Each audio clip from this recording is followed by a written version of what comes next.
Donc voici Michaela de Prince. Michaela, elle a un parcours incroyable. Elle est née en Sierra Leone en 1995. Voilà.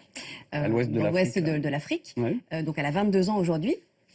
Et cette jeune femme, elle a eu un début de vie très chaotique parce qu'elle a perdu son papa quand elle avait 3 ans, qui a été abattu par les rebelles pendant la guerre civile là-bas. Et une semaine plus tard, sa maman est décédée d'une fièvre foudroyante. Donc elle s'est retrouvée en une semaine orpheline à l'âge de 3 ans. Personne dans sa famille ne veut la prendre en charge parce qu'en fait, elle souffre d'un vitiligo, qui est une maladie de la peau, voilà, une dépigmentation de la peau qui est extrêmement mal perçue, notamment en Afrique. Et donc, à ce moment-là, on la place en orphelinat. Et à partir de ce moment-là, elle vit des heures assez difficiles parce que on l'appelle l'enfant du diable. Elle est vraiment stigmatisée par tous les autres enfants. Elle irait jusqu'à quel âge? Elle y reste jusqu'à 4 ans. Et à ce moment-là, elle tient pendant 1 an. Elle tient malgré tout parce qu'elle a un rêve, cette jeune femme. Elle rêve de devenir danseuse étoile. Pourquoi? Parce qu'en fait, elle a vu dans un magazine la photo d'une danseuse en tutu avec des petits chaussons de danse. Elle l'a trouvée magnifique. Elle s'est dit, c'est ça que je veux faire, alors qu'elle est toute petite à ce moment-là. Et quand, à l'âge de 4 ans, une famille d'Américains vient l'adopter, à ce moment-là arrive Elaine de Prince, donc, sa maman adoptive qui vient l'adopter, avec d'ailleurs une autre petite fille. En fait, sa meilleure amie, elle avait quand même une petite copine qui s'appelait Mia. Elle a adopté les deux. deux. Elle a adopté les deux. Elle a adopté les deux. Ce que j'allais dire, quand elle va être adoptée à l'âge de 4 ans, c'est déjà âgé. C'est déjà tard, exactement.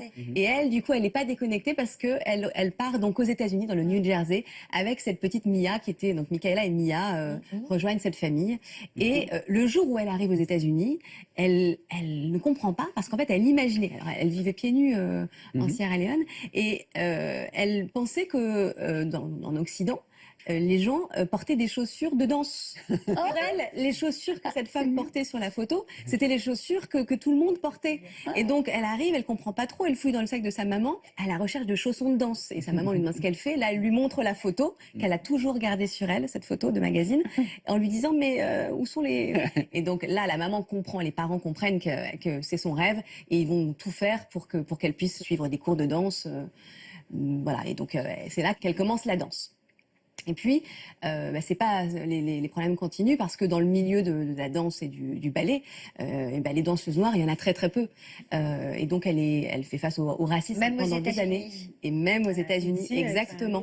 Et c'est vrai que dans la danse classique, on voit pas de personnes. Non, on en voit très très peu. C'est vrai. Y compris aux États-Unis. On pourrait imaginer que ça commence à venir aux États-Unis. Oui, alors ça commence et il y a notamment une femme, Misty Copeland, Misty Copeland qui du coup est la première danseuse étoile afro-américaine.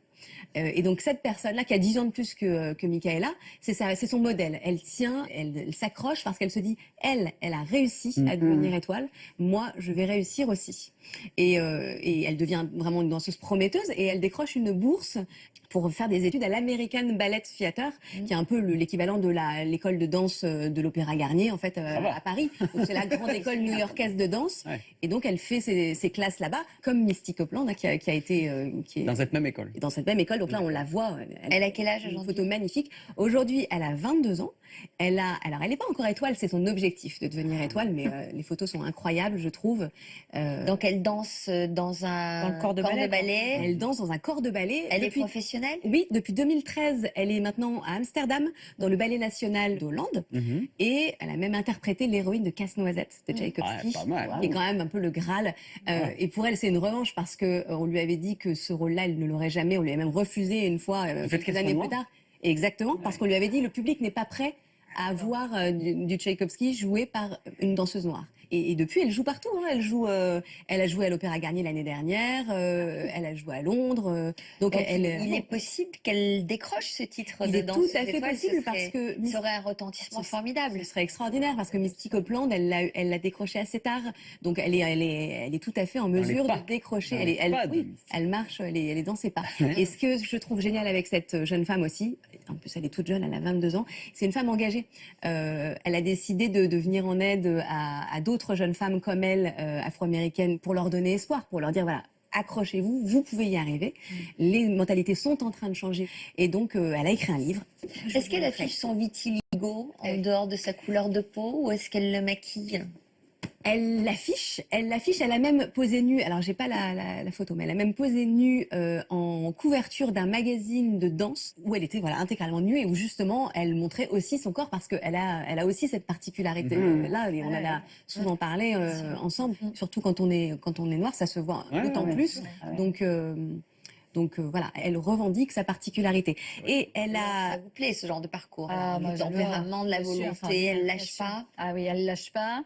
Et au départ, on a dû lui dire, n'essaie pas, tu n'y arriveras pas, j'imagine. Ah oui. Bien sûr. On a certainement dû lui dire ça. Ah oui, C'est surtout ce qu'il faut dire pour qu'on y arrive, non? Peut-être. Avec un joli tempérament, il y a un excellent moteur. il y a un sacré bout de jeune femme. Ouais, ça, on l'imagine bien.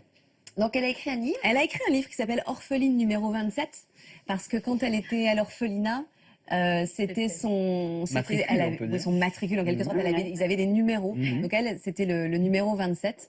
Elle retrace tout son parcours et franchement. C'est en français, on peut le trouver en français. C'est en français. Il est sorti l'année dernière en français, donc elle en plus, et il va y avoir une adaptation au cinéma. Ouais. Donc je trouve ça, je trouve que c'est une super belle histoire. Et ce qu'il faut que je dise aussi, c'est que c'est la nouvelle ambassadrice d'une ONG qui s'appelle War Child, qui est en fait une ONG qui vient en aide aux enfants victimes de la guerre.